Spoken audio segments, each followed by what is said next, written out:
We are joined by Kansas City head women's basketball coach Jacie Hoyt. Coach, can you start us off with your general thoughts on the upcoming season? Yeah. In order to talk about the season, I have to talk about kind of our off season and what that looked like, because we're in a really unique situation. We have 10 new players of 12 coming in. The two returning players that we have, of those two, only one really saw significant minutes last year, just because the other one was a freshman and playing behind 7 seniors. Of the 10 new, we have 7 freshmen. So our off season has just probably looked very different than most. You know, we didn't have the luxury of having a set offense or defense that our team was coming in with a knowledge of, and just spent a lot of our off season working on building team chemistry.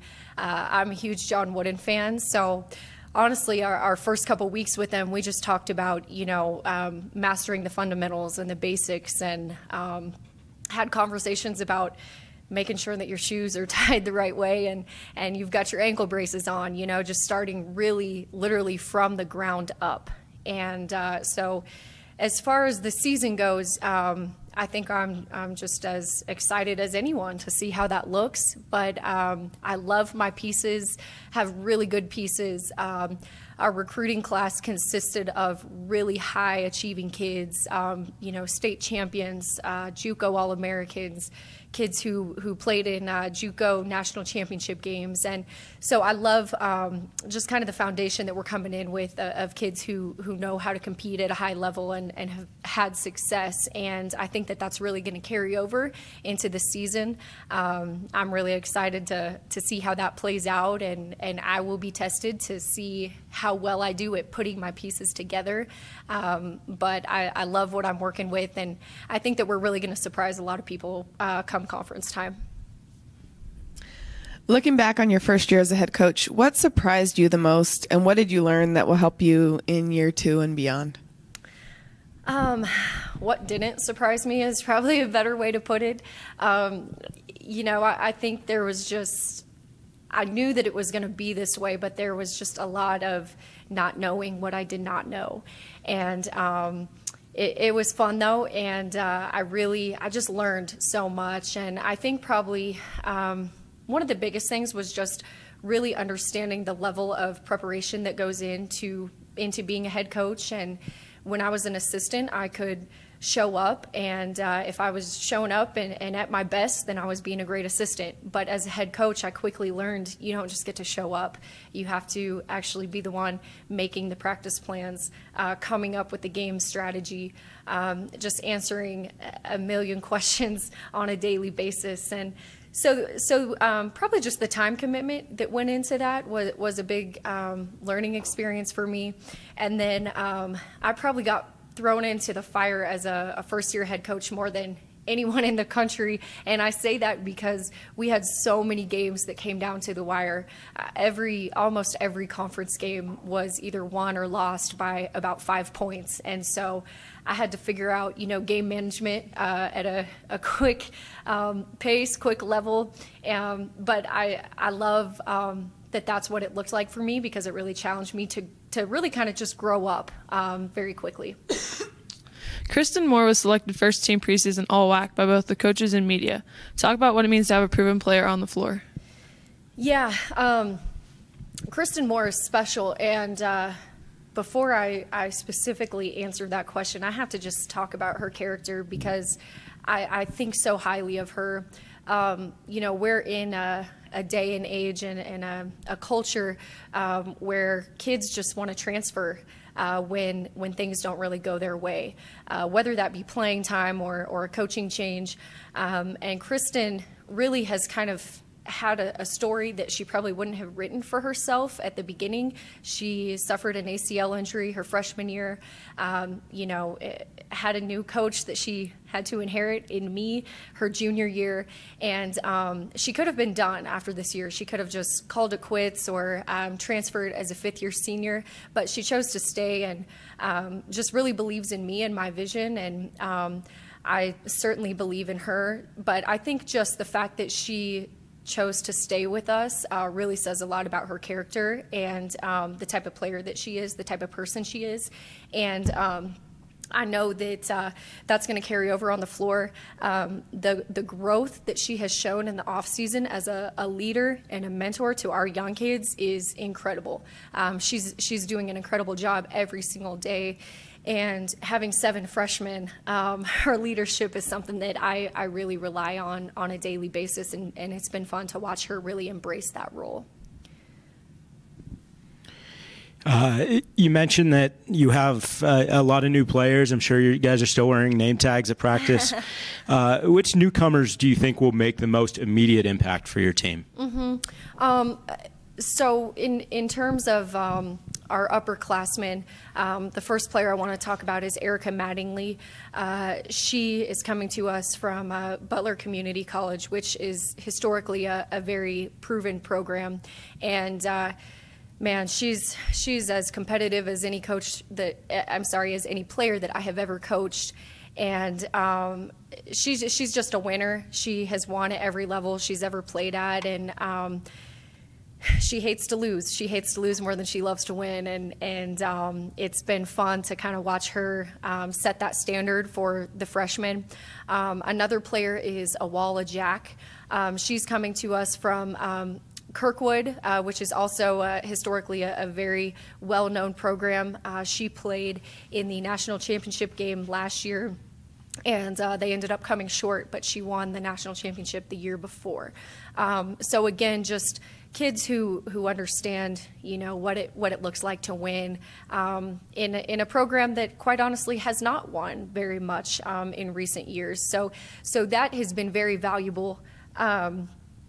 And I know that they're going to do big things this year, and I think that they're really going to make a splash in our conference. The Roos tied for 5th in both the media and the coaches poll. Do you think middle of the pack is a fair assessment for your team, or does it provide the Roos with a little extra motivation? Honestly, if I'm being honest, I could care less about the preseason polls. If that's all that mattered, then there wouldn't be any need to play any games. So our team, we don't even talk about winning or losing. We don't talk about really just any type of goals, to be honest. What we do talk about is just being uncommon every day and making decisions that will allow us to separate from our opponents, just being at our best every day. And I believe that as we continue to do that and strive to make those decisions to separate ourselves, whether it be on the floor or off the floor, we ultimately will be in a situation to win a lot of basketball games. But preseason polls and all that stuff is not really something that we talk about. We're more focused on the process. 2 of your first 3 games are against Power 5 opponents in Kansas and Kansas State. Do you think that helps you prepare for the rest of the season? Absolutely. I'll go back to what we were talking about, just being uncommon. And that's our theme for the year, is uncommon. I stole that from Tony Dungy, who I really admire and study a lot. But going back to those Power 5 schools, you're not at that level for no reason. You've done something right to get to be there. And so I'm excited to put my team, especially a young team, up against that level of competition and just show them what it looks like to be uncommon. Last year, I would say that one of probably the best things that happened to us was just the lessons that we were able to take away from those Power 5 opponents. And I felt like that really put us in a good place come conference. And so I think that it's going to be no different. It'll teach us a lot. And one thing I love about our team is, and I don't know if this is a good thing or a bad thing, but they are not scared of anyone or anything. Those freshmen just, they go out there, they don't really care who they're playing against. And so I'm excited to see how they respond to those bigger schools. Last year was extremely wide open in the WAC with a lot of competitive games, including your team winning at eventual second place Bakersfield. What do you think contributed to that, and do you expect to see that trend continue into this season? Yeah, our conference, you asked me what contributed to that, and I think we have a conference full of some really great coaches, coaches who, understand preparation, coaches who are really good in games, and I think that that's a big part of it. And I think that the coaches, we're all kind of working with somewhat of the same type of roster, and it was just a matter of who happened to play better on any given night. So as far as this year, I expect to see the same exact thing, honestly. The conference is very wide open, in my opinion, just because there's so many new players. Our conference lost a lot of the top players, with the exception of New Mexico State and some other players. But I think that we can expect to see the same types of things this year, and excited to just go out there and compete and be in those close games, because at the end of the day, those are the games that I want to be in, the ones that really require you to be at your best. Can you tell us a bit about your coaching staff this season? My staff, yes. I'll probably say this every year I coach, just because I'm such a lover of people, but my staff, I believe, is the best in the country. I'll start with my associate head coach, Robin Bostic. I was talking about being in a lot of close games last year, and she has some of the best basketball IQ, best basketball knowledge that I've ever been around. Her mind is just incredible for the game, and she was really able to help me with the X's and O's part of the job last year, and so she's incredibly valuable to me in that sense. My recruiting coordinator is new, Patrick Harrison. I've known him for a long time, and he has been so valuable to our whole program, bringing so many new kids in. He just has this incredible ability to connect with people and to get the best out of people. And so to be able to put him in front of so many new kids, I've really seen the value that he brings. And we want to be great, and he's going out there working his tail off to get us the best players, and believe that we will continue to sign top recruiting classes within our conference like we were able to do last year.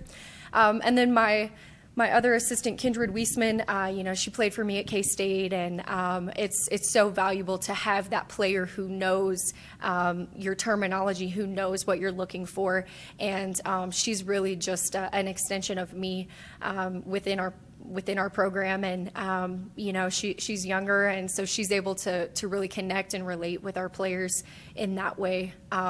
So I could go on and on. My director of ops is incredible. Our graduate assistant is an absolute steal that we got from Missouri State, and I won't go on anymore, but I can't say enough positive things about them. Okay, Coach, thank you for joining us today. Thank you.